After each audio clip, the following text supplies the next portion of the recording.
সকলকে স্বাগত মোবাইলের বাংলামিতে নিয়ে চলে এসেছি আজকে আরেকটা ব্লগ। আর আজকে হচ্ছে রবিবার, আমি একটু দেরি করেই উঠেছি। সকাল সকালবেলা আমি কিছু কাপড় নিয়ে এসেছি রোদে দেবো বলে। আর আজকে প্রচুর কাজ আছে, তাই ভাবলাম আজকে পজিটিভ মাইন্ড নিয়ে ব্লগটা শুরু করা যাক, কারণ অনেকদিন ধরে ব্লগ দেওয়া হয় না। কাপড় নিয়ে এসেছি আর তার সাথে ফুল নিতে এসেছি এখানে। তো এসে দেখছিলাম যে বৃষ্টি বৃষ্টি ভাব, কিন্তু এখন দেখছি বেশ রোদ উঠে গেছে।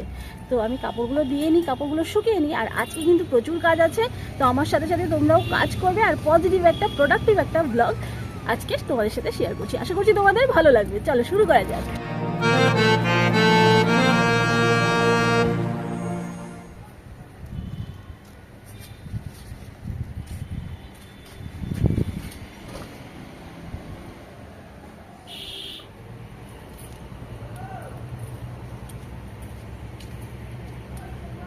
আমাদের ত্রিপুরার ওয়েদার কিন্তু এখন হয়ে আছে কিছুটা আমাদের মনের মানে হচ্ছে কখনো আলো কখনো অন্ধকার। তো একটু আগে দেখেছি ঝলমলে রোদ, এই যে মেঘলা, দেখাতে গেলাম রোদ, মানে মেঘলা, আবার কিন্তু এই রোদ চলে এসছে। ঠিক আছে, তো কখনো রোদ, এখন আবার মেঘ। তো কখন কি হচ্ছে বলা যায় না, কবি সতন কবি সহেলির মতো বিহেভ করছে ওয়েদারটা। তবে কাপড় দিয়েছি, আর বাকি কাপড় এসে পরে ধুবো। ফুল দেওয়া মোটামুটি হয়ে যাচ্ছে এখন।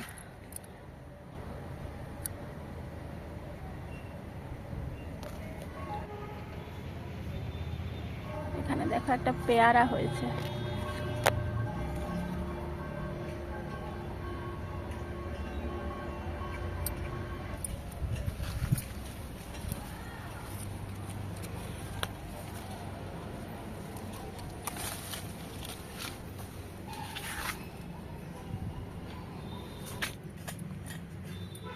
হ্যাঁ,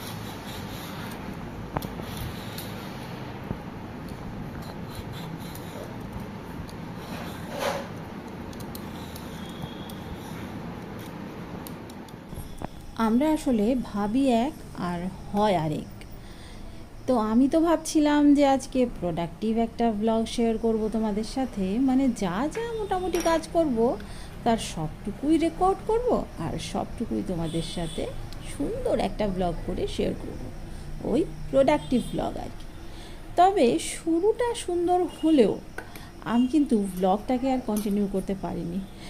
তার একটাই কারণ হচ্ছে, যখন আমি ক্যামেরা সেট করতে যাচ্ছি তখন আমার কাজে কনসেন্ট্রেট করতে পারছি না। আর কাজ এতটাই বেশি ছিল যে আমার মনে হচ্ছিল এবার ক্যামেরাটা অফ করে কাজ করাটাই আগে প্রয়োজন।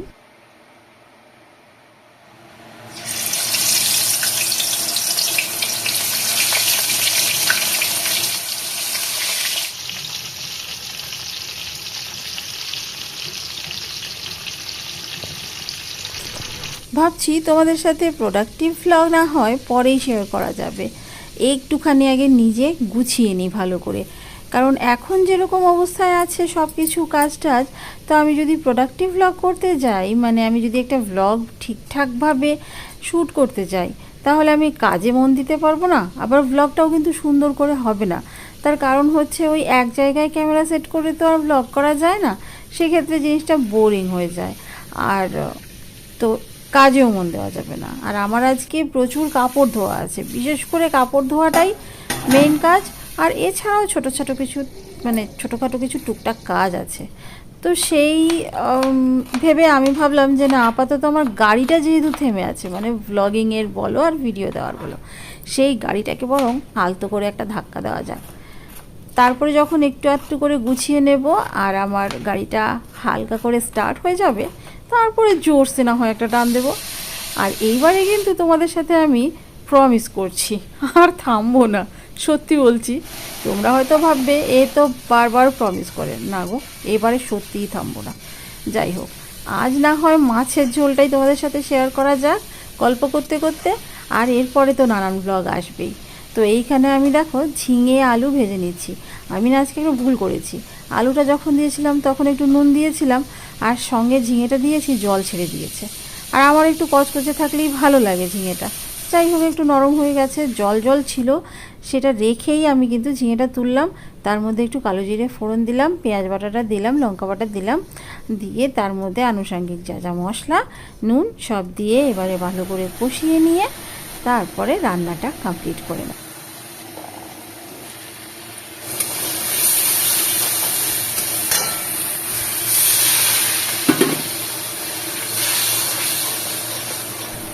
এই রোববারে মাংস রান্না হয়নি, মাছের ঝোলের সাথে গোদক হয়েছিল। গোদকটা অবশ্য অনুভব করেছিল, আমি মাছের ঝোল করেছিলাম, দুজনে মিলেমিশেই রান্নাটা করেছি। তারপরে সোজা চলে গেছিলাম ছাদে, আর কিছু কাপড় দিয়েছি মেশিনে, আর কিছু কাপড় হাতে তো ধুতেই হয়, তো হাতে কিছু কাপড় ধুলাম। তারপরে একে একে সব কাপড় শুকিয়ে টুকিয়ে আর ঘরের অন্যান্য কিছু কাজও ছিল সেগুলো সেরে নিয়েছিলাম। তো চলো, মাছের ঝোলটা এবার ফুটে উঠেছে।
দিনের বেলায় রান্নাবান্না সেরে একটুখানি রেস্ট করেছিলাম, কারণ রোদটা প্রচণ্ড ছিল। বলতে গেলে আমি বিকেলবেলায় ছাদের উপর কাপড় চোপড় নিয়ে গেছিলাম, তারপরে দুটো গাছেরও ছাঁটাই বাছাই করেছি। এসব করে করে মোটামুটি সন্ধে হয়ে গেছিলো। তারপরে এসে চুলা টুলা পরিষ্কার করেছি, করে পরের দিনের একটুখানি প্রিপারেশান নিয়ে রাখছি। ছেলে আমার নিয়ে যাবে শাহি পনির আর পোলাও স্কুলে বন্ধুদের জন্য, তো সেই কারণে কিছুটা প্রিপারেশন যদি আগের দিন রাতে করে রাখা যায় তাহলে পরের দিন না ঝামেলাটা একটু কম হয়। তাই মশলাটা আমি আগের দিন রাতেই তৈরি করে রেখেছি, পরের দিন বাস পনির ভেজে আর একটুখানি ফোড়ন দিয়ে মশলাটাকে আর একটু কষিয়ে নিয়ে দিয়ে দাও, আর সঙ্গে একটুখানি কাসুরি মেথি, হয়ে গেল, আর সঙ্গে পোলাও। তো এই দিয়েই খাওয়া দাওয়াও সারা হয়েছে। প্রভু গো দাও কোমরে পাগল করে। আর আমার ভ্লগও আজকে এইখানেই শেষ হচ্ছে।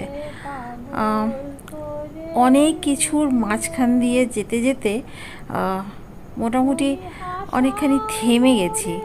আসলে আমরা সবাই থেমে গেছি, তবে জীবনের গতিটাকে এই মেঘ যেমন করে চলছে সেইভাবে আবার ফিরিয়ে আনতে চেষ্টা করছি।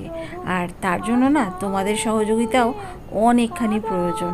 আর বরাবর সাথে থেকেছো, পাশে থেকেছো, এবারও এটাই আশা করব যে ভালোবাসা দেবে আমার ব্লগকে।